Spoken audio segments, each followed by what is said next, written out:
She was drunk on her birthday, mascara smudged, hope gone.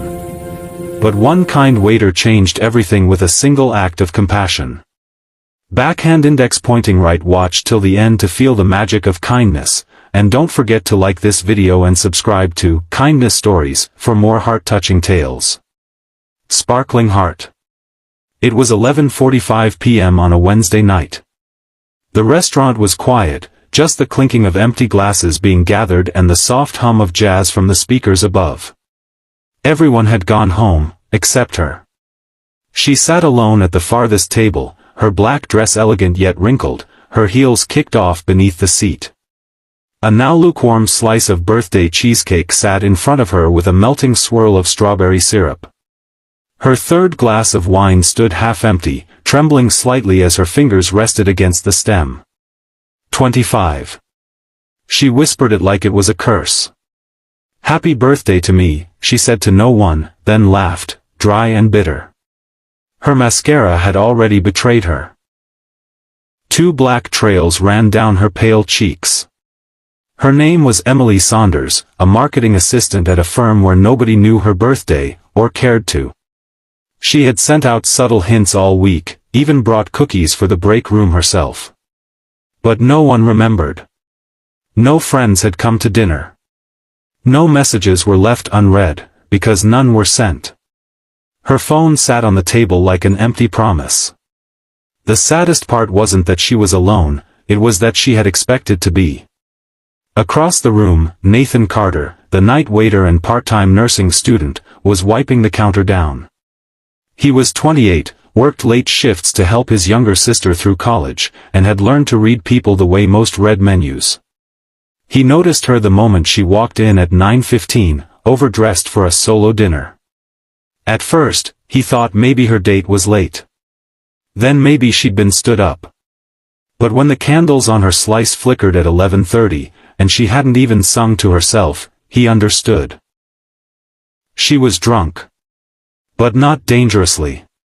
She wasn't slurring, wasn't causing trouble. She was just heartbroken. A quiet, invisible kind of sad. He walked over slowly with a warm smile. "Refill?" he asked gently, motioning to the wine glass. Emily looked up, startled. Her eyes were glazed but searching. "You're still open?" "Not really," he chuckled. "But you are." "So. I figured I'd stick around." She tried to smile but failed. "You don't have to." Nathan shrugged. "It's either this or mop the floor. I think I'll choose this." She let out a small breath. "I'm pathetic, aren't I?" "No," he said firmly. "You're just celebrating a little differently." "Alone," she corrected. "Maybe," he replied. "But not anymore." She raised an eyebrow. "You planning to sit?" Nathan didn't answer. He walked to the counter, poured a glass of water for her, then returned with it. "Hydration," he said. "Your future self will thank you." She took it slowly, grateful but embarrassed. "I didn't want this night to go like this." "I know," he said simply. "You don't know anything about me." "You're right," he nodded. "But I know pain when I see it. And birthdays are supposed to be happy." Emily looked down. "They haven't been for a while." Nathan sat across from her. "Not too close. Just enough to say I see you." For the next hour, they talked. Nothing heavy at first, just little things. Her favorite childhood birthday, when her dad built her a cardboard castle. Her job. Her loneliness. He listened like no one had ever listened before. When she reached for her purse, slurring an apology, Nathan held up a hand. "Bill's taken care of," he said. Her eyes widened. "Wait, what? You paid for all this?" He nodded, modest. "Yeah. It's your birthday. Call it a gift." Tears welled up again, but these were different. Softer. Warmer. No one's ever done something like that for me. Nathan smiled, then it's about time someone did. And for the first time that night. Maybe the first time that month, Emily smiled. A soft, genuine, almost shy smile that reached her eyes. The morning after, Emily woke up with a slight headache and a heart strangely lighter than the night before. The first thing she saw on her phone was a text. "Hope you woke up smiling. Nathan, the waiter." She didn't remember giving him her number, but maybe she had. Maybe she was just glad he used it. Over the next week, they exchanged texts. Just casual. Playful. Safe. Emily was hesitant at first. Years of abandonment and broken birthdays had made her wary of new people. But Nathan wasn't like the others. He didn't flirt aggressively. He didn't push. He didn't disappear. He sent her book recommendations. Pictures of funny chalkboard messages from the restaurant. And on Thursday, he sent her a photo of a tiny cupcake with a candle. "Missed your real birthday. So let's fake one." She laughed. Alone in her apartment. And texted back, "You're weird." "Weird is underrated," he replied. They met again a week later. This time, not as stranger and customer. This time, at a small coffee shop with wooden walls and fairy lights. Emily wore a green dress, and her hair flowed naturally.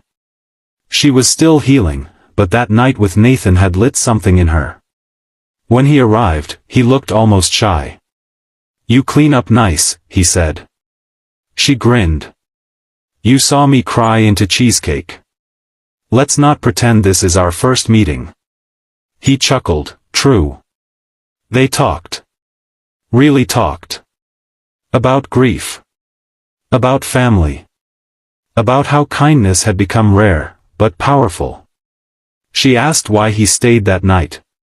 He leaned back in his chair, thinking. "Because you reminded me of my mom," he said finally. "She died when I was 16. Always told me, son, when you see someone sad on their birthday, God's giving you a mission." Emily stared. The tears returned, but she didn't hide them. "I think your mom would be proud," she whispered. He nodded softly. "I hope so." In the weeks that followed, they saw more of each other. Not every day. Just enough to make Emily believe in birthdays again. Enough to believe in people again. On her next birthday, 1 year later, Emily sat at the same restaurant table, but this time, surrounded by friends. Nathan stood beside her, a candlelit cake in hand. She was radiant, laughing, no trace of tears. When everyone sang, Nathan leaned in and whispered, "You gonna make a wish?" She looked at him, heart swelling, and said, "No need. It already came true." They didn't kiss that night. But they held hands as they walked home. And that was more than enough. Because it all started with one quiet act of kindness, from a stranger who stayed until she smiled. Sparkling heart, if this story made you believe in kindness and second chances, please like this video and subscribe to Kindness Stories for more emotional journeys just like this one. You never know when one act of love can change a life. Sparkling heart.